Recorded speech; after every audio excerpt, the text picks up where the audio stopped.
Okay, I call the work session of Wednesday, June 6th, 2018 to order. Please call the roll.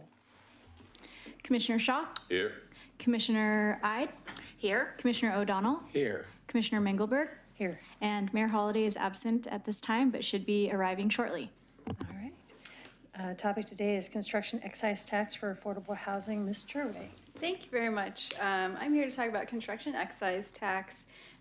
My goal is to just do a high-level overview of construction excise tax.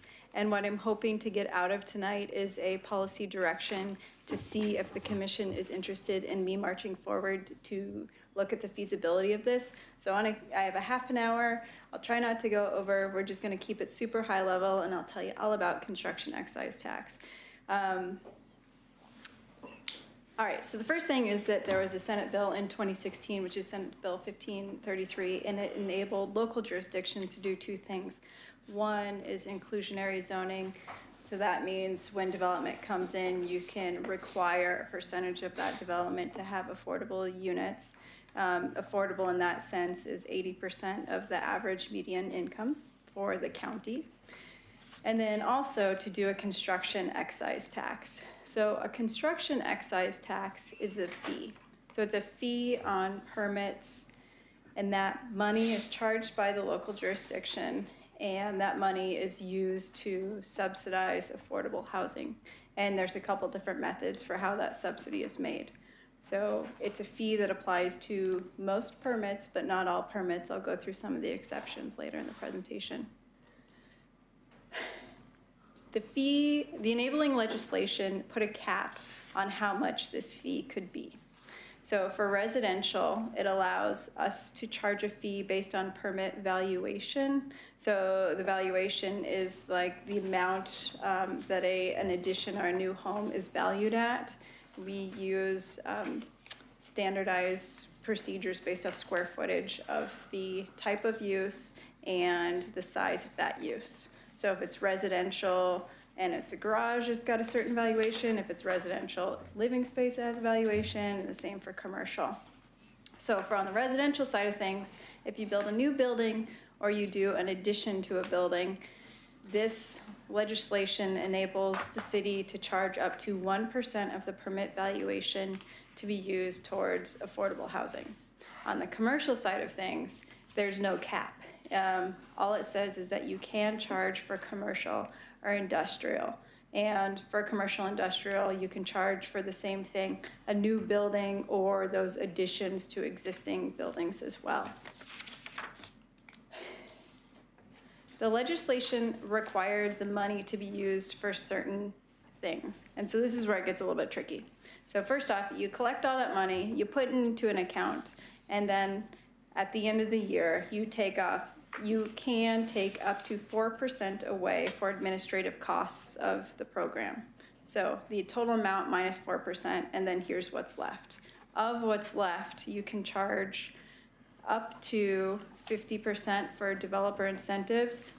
There's 4 things on this list, which is fee waivers, system development charges, finance-based incentives, or exemptions. So you can take money in, and of the money you take in for residential, half of it can be used for any of these options. So for fee waivers, maybe you use that money to pay for a subdivision fee or something like that. System development charge waive is the same thing. Maybe we buy down their system development charges. You can't waive them because there's projects and that money needs to come from somewhere, so maybe it comes from this tax that's coming from permits. Or you can do some financial-based incentives. So maybe if you do housing below a certain cost, then you'll get some fee bonus or something like that. So that's for half the residential money. For 15% of the residential components for construction excise tax, you have to give that money directly to the Oregon Housing and Community Services. So that's an entity, state group, and they use that to fund home ownership programs. That's just a given, the 15% is going to them. For the other remaining 35%, you can use them for local programs like buying land, doing grants.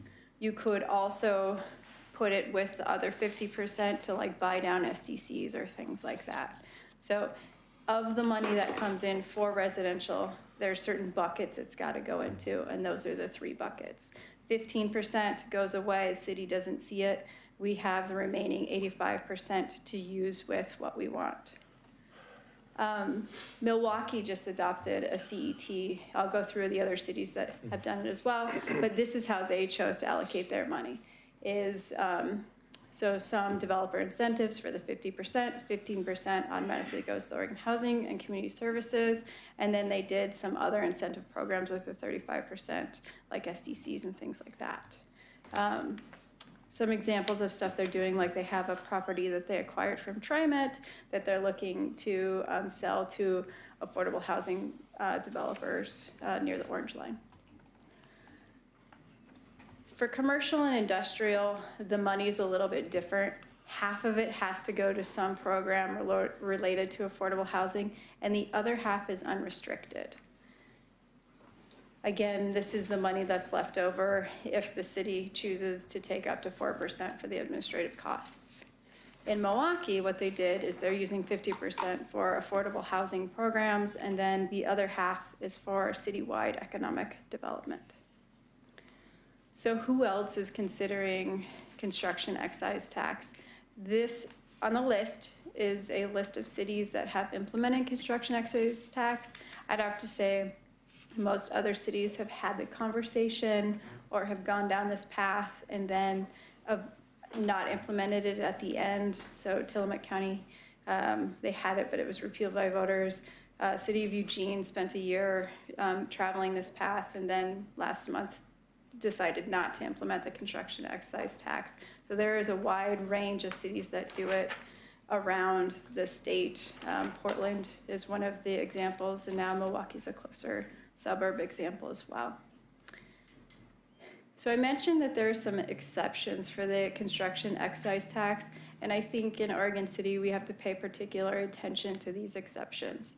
So there's a lot of writing on that screen. I don't anticipate you to look at all of it, but there's required exceptions, and then they'll let you do some additional exemptions. So this is a basic framework for how we implement this program.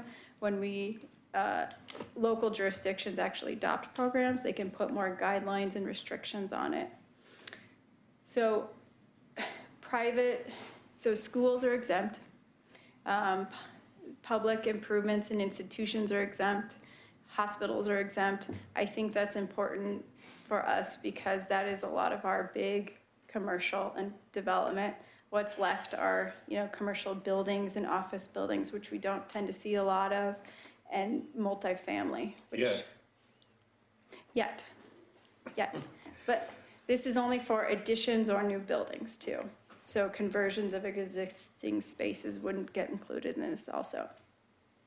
So you can exempt things like Portland does, lower improvements, or if you have an ADU or something like that. Other things that we need to think about when we think about creating a new tax for development, or construction excise tax, are what are all those exemptions that we want to do? Sorry.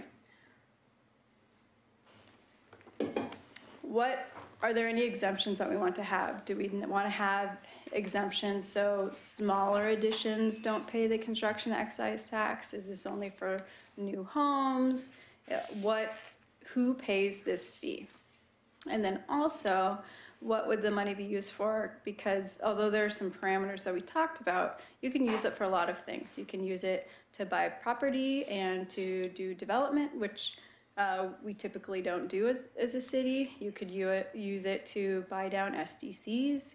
You could use it for many different avenues, but when you do that, we want to think about having the ability to do it well and thoughtfully, and that staff capacity component of who's doing it and making sure that we have enough resources to ensure that it's done well.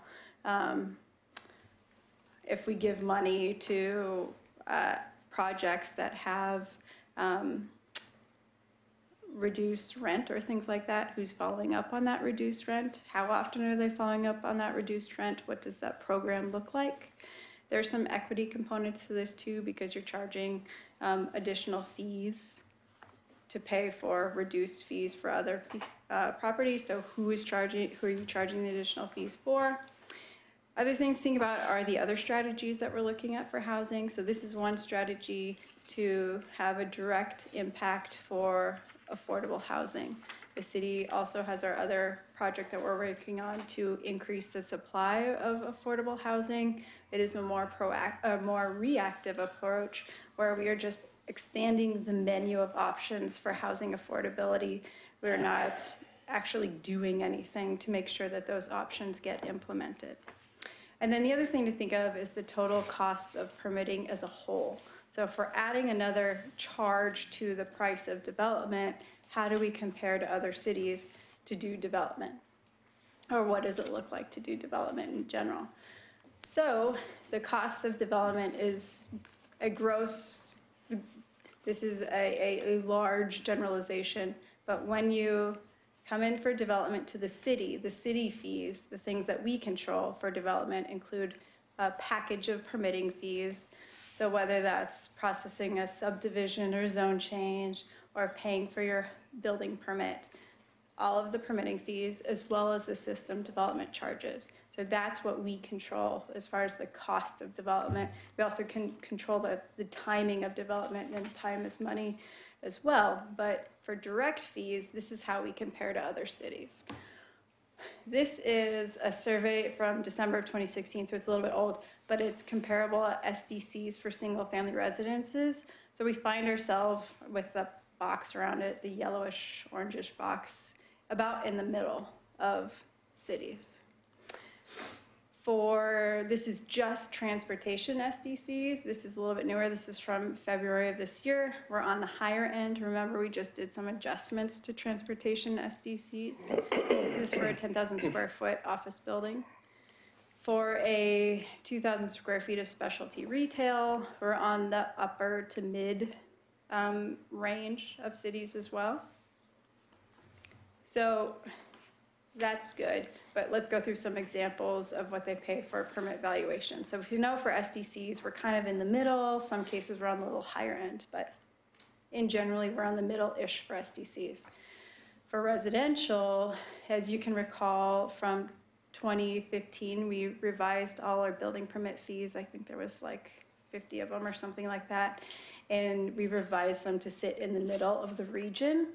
So in some cases we reduced some fees, in a lot of cases we created fees where we didn't have fees before. And so on the building permit side, we are also in about the middle of the region.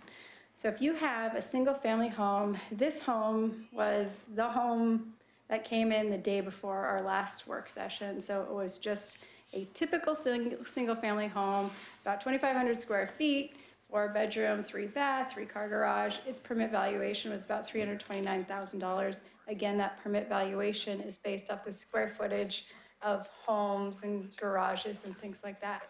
What year was that valuation? This is 2 weeks ago. And what would that, A house with a 3-car garage at $329,000? That's the valuation, not the sale price. Okay, yeah. I was gonna say. We have to use the state building code on a square foot, and it just shows you the amount of value that's left on the table relative to market. All right. So it is not market price. That was a very good point. So for this, there's those 2 fees that we were looking at, the packages of permit and then the SDCs. As you recall, when we did our SDCs, we upped them for residential a little bit because our commercials were so high. So in this, the SDCs were about $27,000, and then the rest of the other fees were about $14,000. As a side note, there was some condition of approval for a police fee on this one that was about $3,000. So typically we wouldn't see that. The total cost of permitting was a little over $41,000. If we were to add the construction excise tax, it would obviously increase by a little more than $3,000 to $44,000. Question, Laura. Yeah. If the CET is 1%, why am I seeing about an 8% increase in the cost of this structure? The math should have been the total no CET cost, $41,439 plus $3,293. So the difference would have been from, sorry, you can't see the 3, from no CET with CET is just the 3,293, which is the maximum that we can charge for residential. That 1% for residential, as a side note, is the amount that is being charged by City of Portland and City of Milwaukee as well. I'm not sure I understood the question. There's a 8%. So when you bounce from a permit fee with no CETs of 41.4 up to 44 is $3,000? Yeah, the difference would be the 1% of the permit valuation. So the permit valuation in this case is 329,000. So the 1% of it is a little over $3,000. $3,290. Yeah. Okay, all right. It's a good question. So what have we seen for valuation? So if we could charge 1% a year, what does that mean in the land of permitting? It could mean a lot of money, but permits come when it's good and they go when it's not. If we charge 1% of valuations, this is just new homes. This does not include additions. It's a little bit harder to track. It was $36 million in 2017. So on the residential 1% side, it could be a fair amount of money. In this case, it would have brought in $367,000 in a year. I'm going to give you an example of a commercial side of the building too. Now remember, there were a lot of exemptions, and the hospital is one of them, but I picked the hospital building because we haven't really had a lot of brand new non-hospital or institutional building. We have a lot of colleges and stuff like that. So this is just an example for that size building to get a relative cost. So that one's a little over 31,000 square feet. The permit valuation is 3.8 million. And so the CET, because there's no cap, it could be up to 3.8 million, should you want it. So the SDCs on this are about $825,000. The building permit fees are about $86,000. So their total cost to the city to build the medical office building at the is $910,000. A 1% on institutional or office and industrial tends to be what a lot of the cities are charging, so they're just doing a 1% across the board. Because of that, I just ran the math with the 1%. So if you charged the 1% CET, which would be about $1 million, then the cost would have gone up about $1 million to from 910,000 to 911,000. Nope, sorry, I read that completely wrong. It would have gone up to $950,000. So the 1% CET in this case would only be about $30,000. Yeah, 40, correct? 38. Oh, yeah, 49 minus, 10 minus 10, 39. There's some faulty math on this slide. But you used a 1%, but you say there's no cap. So what's that mean? I mean, you used 1% as an example here, but on the top it says there's no cap. I mean, does that mean there could be more than 1% or? The city could have charged $3.8 million for construction excise tax if we wanted. Right. So the same as the permit valuation, or The legislature didn't put any cap on commercial. No. I suppose it could have gone over one if you want to charge more than your valuation. But yeah, most cities are doing the 1% across the board. So I put the example of 1% in. So I know that Metro charges a construction excise tax, so this would be in addition to that. That's correct. They do charge a 12% construction excise tax for other things. And that's more to fund regional planning type efforts. And we also charge for the schools. Did you say 12%? Okay. And then, Go ahead. yeah, we get $1 per square foot for schools as well. We collect and Collect. pass through. We don't Yeah. get, yes. We get to be the ones that charge the money. We do You not don't have receive an the funds. administrative fee for that? There's a 1% administrative fee. Okay. Can you go to the last slide, go back one slide? Is this the last slide? Almost. These are our general valuations over the years, includes Nancy, wanna everything. go back Oh, to- there you go. This one? No, the next one. This one? Yeah, I was just wanting to, so if 1% CET existed in 2014, what is that number? 193,000. At the bottom. Okay, so I'm wanting to know the amount of the CET that would have been collected. Yeah, the orange numbers at the bottom would have been the collection. Those are the want- collection amounts? Uh-huh. Oh, okay, I was confused by 1% of something, this. okay. Yeah. All right, so that's the 1%, okay. One thing to note, because since Milwaukee just did this, when we went through where are we on our permitting fees and our SDCs, they're so low on those that they're in a very different place than we are. We're mid-range for everything. Their SDCs are very, very low. So That's we all- that's can't about one. really judge the impact of these fees in their community because they start at such a low baseline. We're not prepared to say they've lost opportunity, development opportunity because of the addition of these. We don't have that data. Correct? Right.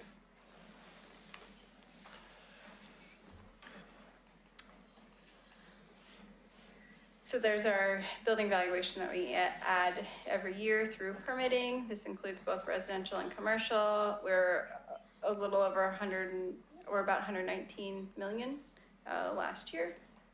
And so the question to you today is, if I can answer any question generally about CET, but two, is this a path that we want to start traveling down and learning more about or not? I have some questions. Yeah.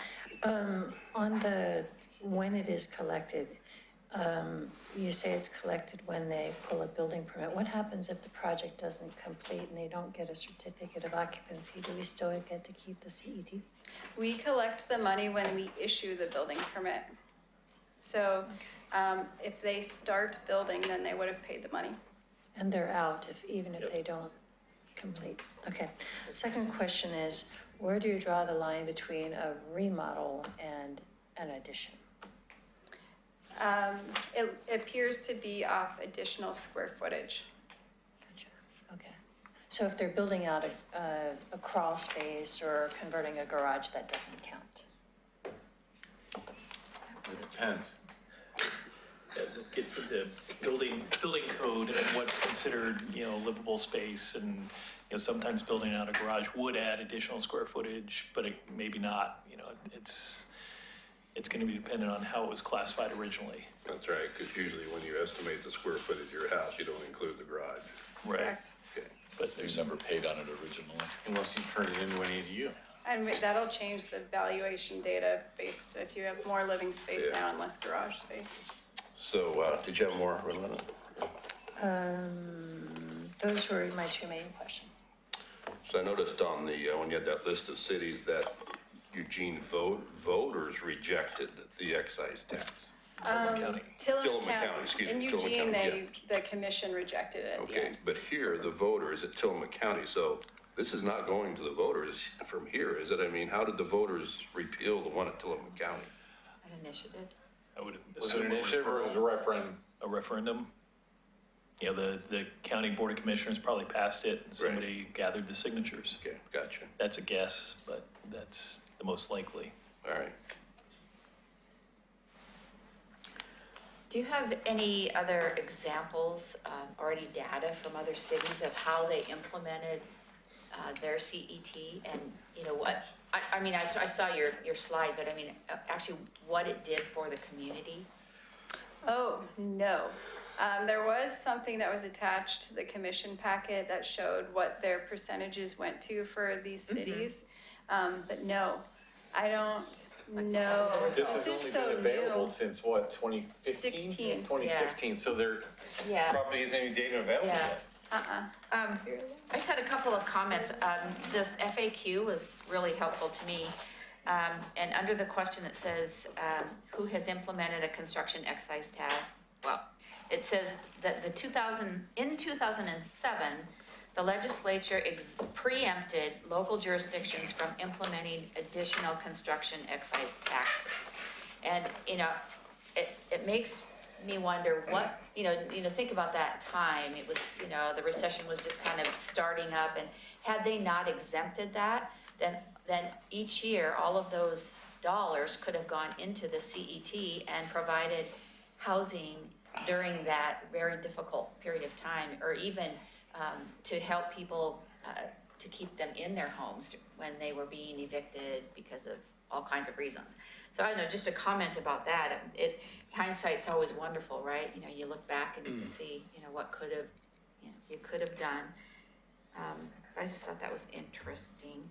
And then I guess I like, you know, having watched the commission be approached by citizens or developers, whoever, over many years, and with the request to waive this, waive that. And we've never had, that I know of, please correct me if I'm wrong, but, you know, is there some kind of fund that's established in order to help them?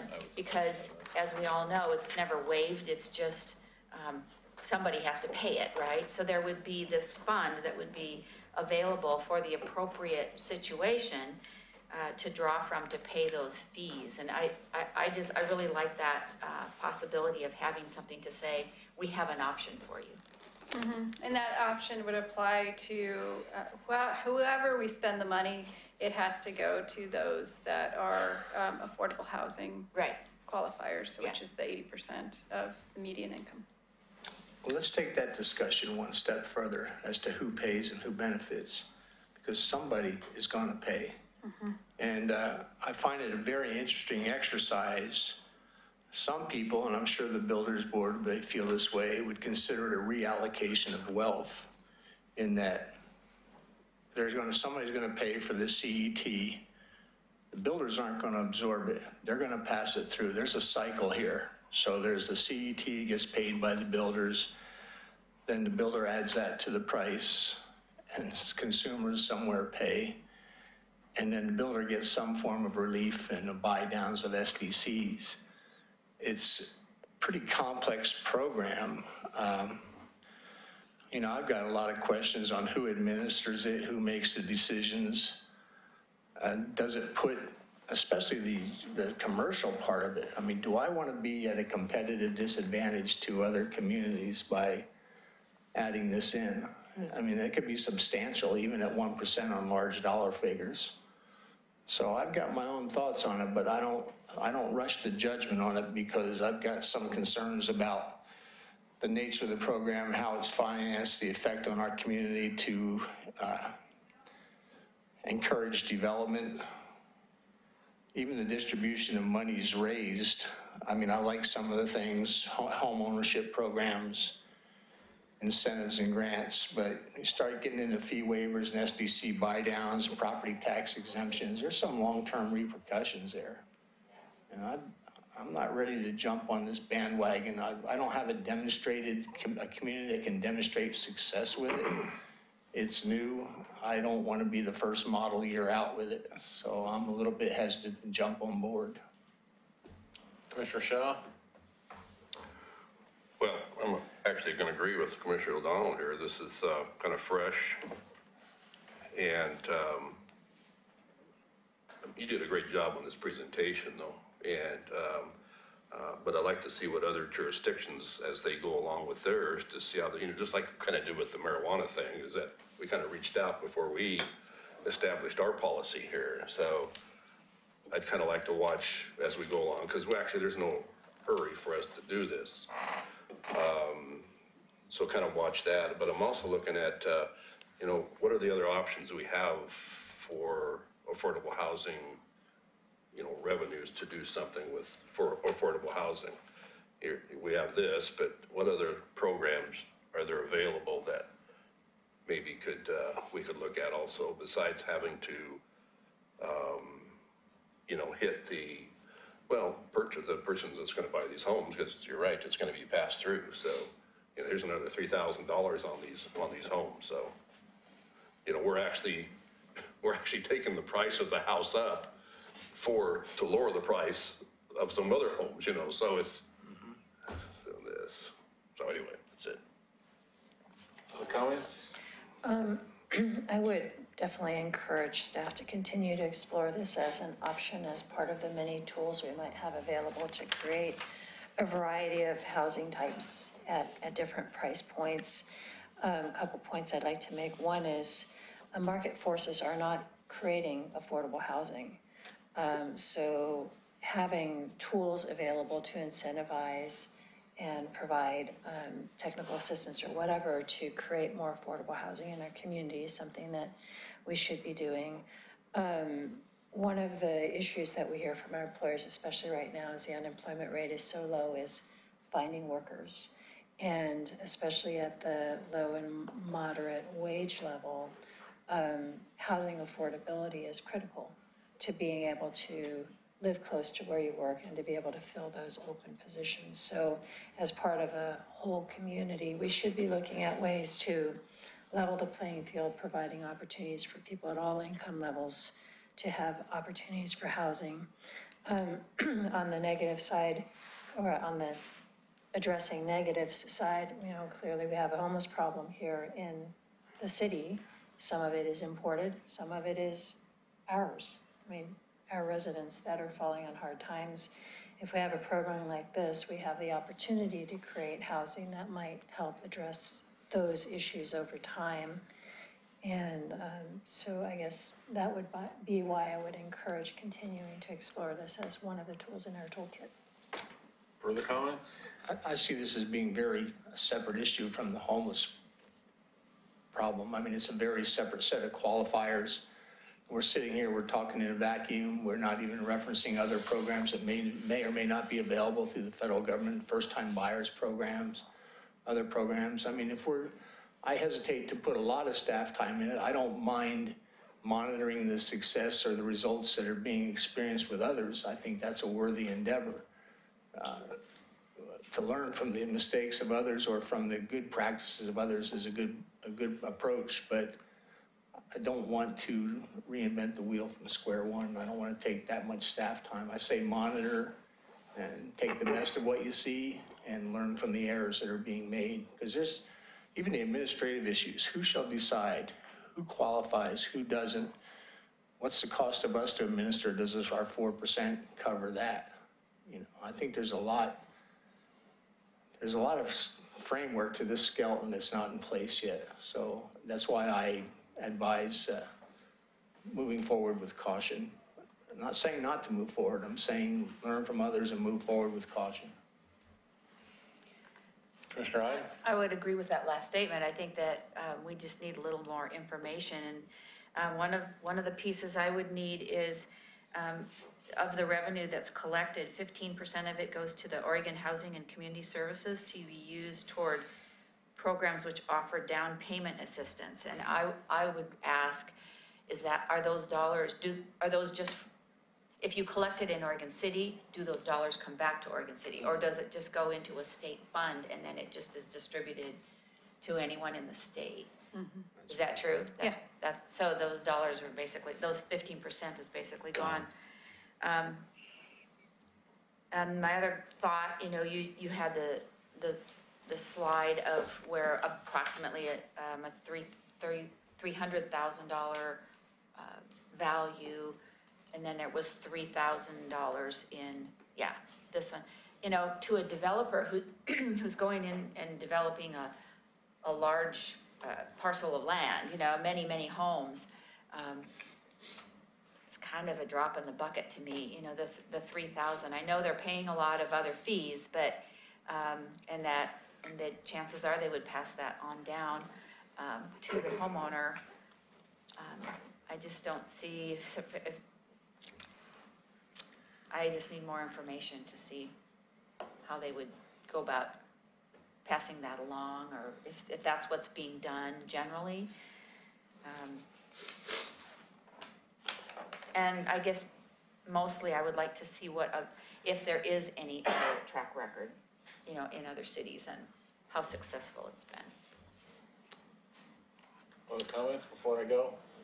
This is one more, you know, I don't want us to take our eye off the ball here on affordable housing in this community, because I think as Nancy and I and whoever was involved with this homeless coalition here, when we all did that homeless count here a year ago, you know, the largest segment of homeless folks in this community are women and children. And the second are people with jobs with no housing, that can't afford a house. They can't afford to rent, you know, so,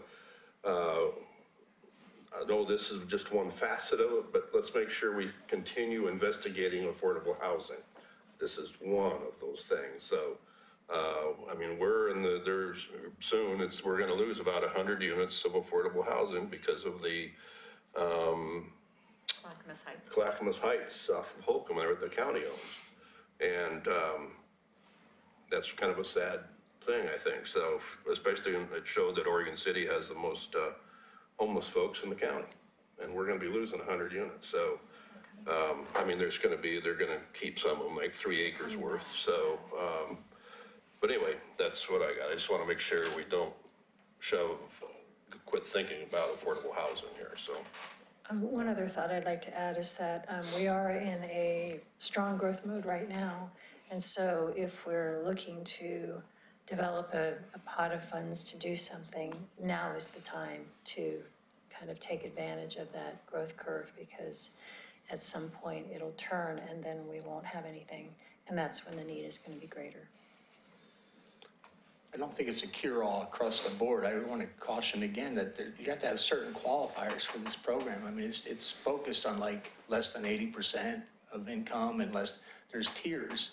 I mean, so somebody with zero income or this is not their program. This is a program to help people who are borderline being able to afford a house and get them there. So, I mean, don't think it's the panacea or the cure-all for everything. Anybody else? Okay, so, surprise, surprise, I'm gonna be the guy that throws some cold water on this, because from a pure economic standpoint, it makes no sense to say we're going to increase the price of building in order to make more housing happen. It just doesn't make any sense to me. I would ask for somebody to show me one government anywhere across the country that has built and maintained and run a well-run, affordable or low-income housing development. I mean, there are hundreds of examples from Detroit to New York to, you know, Philadelphia, Boston, that just turned into disaster zones. So I don't understand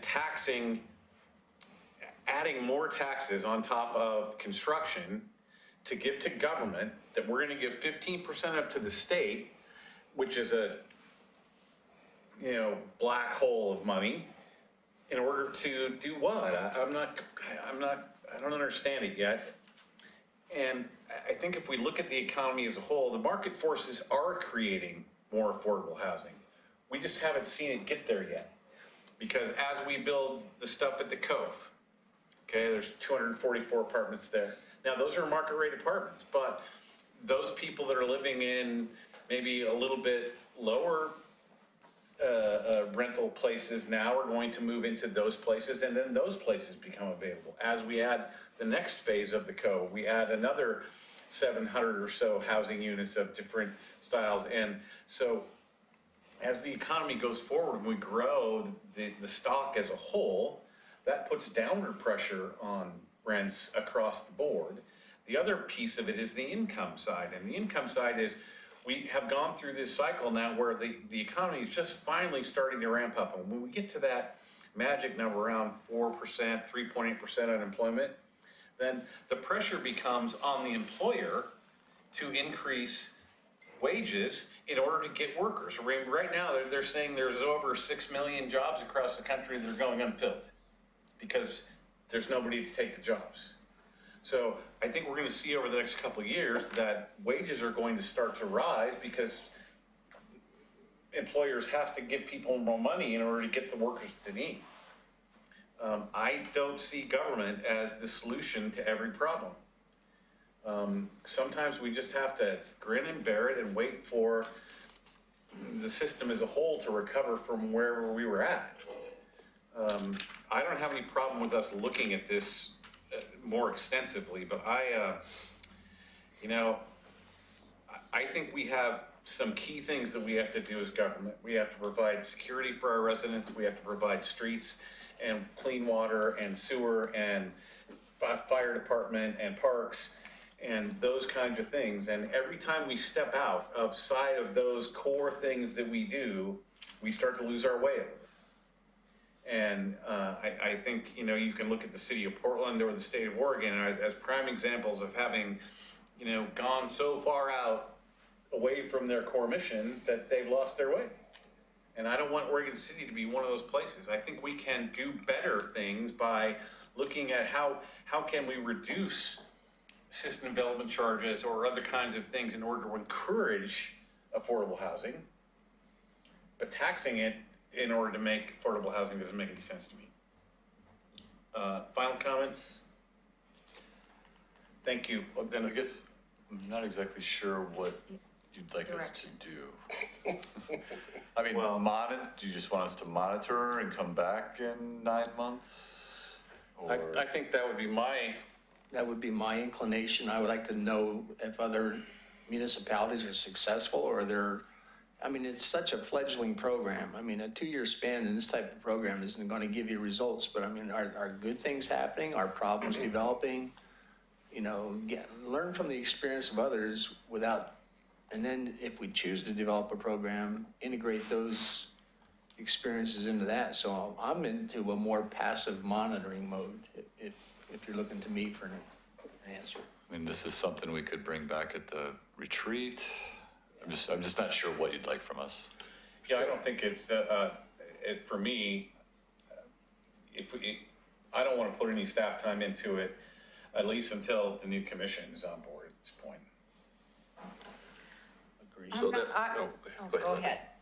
The list that you had there, Laura, of communities, those are folks that are just exploring this, or are these, I know you said Milwaukee has installed one, are any of these other communities have an active one right now? They do. All of everybody on that list? Yep. Okay. I'm just not quite with you. I'm there a part of the way, but I just need more information, and maybe monitoring things, as time permits, to do a little research on other cities to see where they're at.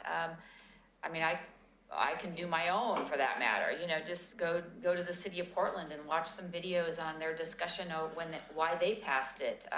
Go to Milwaukee, talk with the mayor there, and see what what the reasons were why they wanted to, those kinds of things. I just need a little more information before. That's my preference, is just not to give up Clear as mud, Tony? quite yet. We will look into some of these other jurisdictions and bring it back. That's what I'm looking at, is to see. We're adjourned. Thank you.